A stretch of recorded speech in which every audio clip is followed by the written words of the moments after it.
Kung guys, nandito kami sa garden. 5:30 pa lang pero madilim na. Na. Makain kami ng biscuit. Sana magsarap kung may kape sana, ano?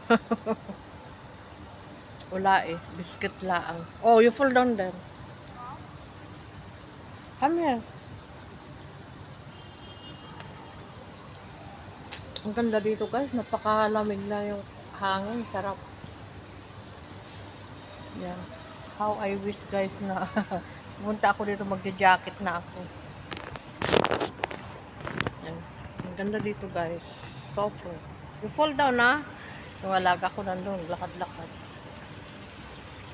Diyan guys, sa banda dyan. Pool yan. Yan. So, thank you. Yan guys, hanggang dyan lang muna ang update ko sa inyo. Thank you for watching. Bye bye.